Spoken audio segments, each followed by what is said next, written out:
Evaluation है, एक बड़ी परंपरा है जो उनके माध्यम से आई है।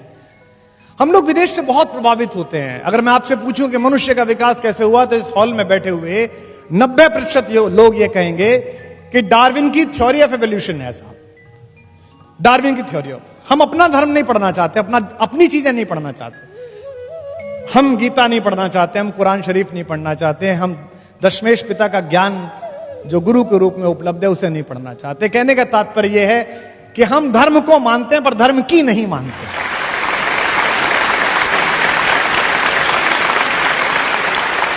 लेकिन आप ध्यान से देखें तो भारत में जो दशावतार की परंपरा है, जो हजारों वर्ष पहले, लगभग 5-6 हजार वर्ष पहले, तो इसकी कार्बन रेटिंग के प्रमाण है जिसके लिखे जाने के। डार्विन तो अभी आए हैं 100-200 साल पहले, वो बताकर गया है कि मनुष्य कैसे बना।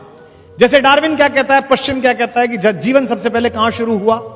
जल में शुरू हुआ, पानी में शुरू हुआ। हमारा पहला अवतार कौन है? मत्स्य अवतार, मीन, मछली कहां पैदा हुई? पानी में पैदा हुई। फिर उसके बाद कहता है कि आगे बढ़ी थोड़ी सी प्रकृति, तो एक ऐसी चीज पैदा हुई जो पानी में और जमीन पर दोनों चल सकती थी।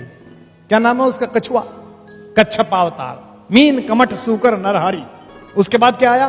तीसरी चीज जो पानी, जमीन और कीचड़ तीनों को भेज सकता है, वो कौन है? वराह अवतार, जिसे कहते हैं सूकर। और उसके बाद मनुष्य बनना प्रारंभ हुआ, लेकिन पूरा नहीं बना। आधा पशु रहा, आधा मनुष्य बना। कौन बना? नरसिंह अवतार। देखिए थ्योरी ऑफ एवोल्यूशन चल रही है, अपने आप चल रही है, जो विदेशी समझ में नहीं आए। यहां तक आधा मनुष्य बना, अब पूरा मनुष्य बनेगा, लेकिन पूरा नहीं बन रहा, वो छोटी हाइट का बन रहा है। कौन पैदा हुआ? वामन अवतार। वो छोटा है, उसकी हाइट अभी बड़ी नहीं है। वामन के बाद कौन हुआ? एक ऐसा पुरुष जिसे कहते हैं केवमैन, गुफा मनुष्य, जो कम कपड़े पहनता है, गुस्से में रहता है, हर समय कुलाड़ा हाथ में लिए लेता है, जिसका अपनी इंद्रियों और अपने क्रोध पे काबू नहीं है, जो अपने पिता के कहने पर मां की तरफ कुल्हाड़ा लेके चल देता है। कौन पैदा हुआ? परशुराम पैदा हुआ। देखिए आप, आगे चल रही है, जिनको समझानी पड़ी लक्ष्मण को कि ज्यादा उंगली मत दिखाओ, यहां कुम्हण बतिया को नहीं। परशुराम के बाद एक ऐसा मनुष्य पैदा हुआ जो है तो दीप्ति में परशुराम जैसा, लेकिन जो ज्यादा सामाजिक है, जो मर्यादा समझता है, जो इस प्रकृति में अब जो आगे चलेगा उसका नियामन करने आया है, उसकी मर्यादा स्थापित करने आया है। उसका नाम हुआ मर्यादा पुरुषोत्तम राम, जो पैदा हुआ। तो एक तरीके से डार्विन की थ्योरी के साथ साथ आगे बात चल रही है। लेकिन राम कैसे हैं? राम शांत रहते हैं, प्रिंस चार्मिंग हैं, मुस्कुरा देते हैं, ज्यादा गुस्सा आते हैं, बड़े सीधे हैं, बड़े सरल हैं, सीधी बात करते हैं, विनम्र हैं। जब उनसे कहते हैं लक्ष्मण कि आप कब्जा क्यों नहीं कर लेते हो, मैं प्रतिमा नाटकम पढ़ रहा था, उसमें मैं देखा, तो उन्होंने कहा 3 तरह के पातक होते हैं। जिस पिता ने रक्त दिया है उसके खिलाफ जाऊं, ये एक पातक है। जिस मां ने मुझे सगी मां से भी ज्यादा प्यार से पाला है, उसके खिलाफ जाऊं, ये एक पातक है।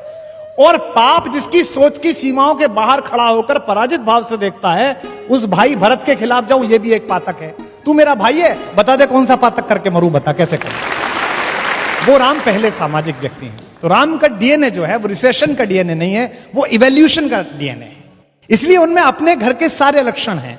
उनके एक पूर्वज है दिलीप, जिन्होंने गाय को बचाने के लिए अपना जीवन उत्सर्ग कर दिया। सच्चे वाले गौपालक थे, वो ऐसे वाले नहीं जो आजकल घूम रहे हैं, अच्छे वाले गौपालक। वो उसकी तरह गौ प्रेमी है, गाय को बचाने का संकल्प कहते हैं। विप्र धेनु सुरहित लीन मनुज अवतार, तुलसीदास जी ने कहा विप्र धेनु और देवताओं और संतों के हित में अवतार लिया है। दूसरे, वो अपने सबसे पुराने पूर्वज हरिश्चंद्र, जिन्होंने मणिकर्णिका घाट पर अपनी पत्नी से टैक्स मांग लिया था, और जब उन्होंने उस साड़ी को फाड़ा, वहीं से सतयुग के समापन की घोषणा हुई। उनका पूर्वज है वो, उसकी तरह है वो, अपने पिता की तरह बात पर अड़ जाने वाले हैं। अगर एक बार कोई बात कह ली है तो वो ही करना है। उनके एक और पूर्वज है भगीरथ, जिन्होंने हजारों वर्षों तपस्या की। मैं गया था हर्षिल में, बापू ने बुलाया था, मुरारी बापू ने अपनी कथा में कविता पाठ के लिए। हरिशिला वो जगह है, हर्षिल गंगोत्री के पास, जहां बीच गंगा में भगीरथी की धारा में एक बहुत बड़ी चट्टान फंसी हुई है। उसके ऊपर बैठ के हजारों साल तप किया, ऐसा सुनते हैं। तब जाकर गंगा प्रकट हुई और पृथ्वी पर आई, मोक्षदायिनी बने। उनमें भगीरथ जैसी इच्छा भी, इसलिए उनका वंश इक्ष्वाकु वंश कहलाता है। संस्कृत के विद्वान लोग यहां पर बैठे, ईख को इक्ष्वाकु कहते हैं, इक्षु कहते हैं ना ईख को। ईख क्या है? ईख अकेली फसल है जिसका सब कुछ काम में आता है। ईख प्रतीक है इक्ष्वाकु वंश का, जिसका ना रस समाप्त होता है ना यश समाप्त होता है। ये राम की बात, वो उस खानदान में पैदा हुआ। अपने राम, अपने अपने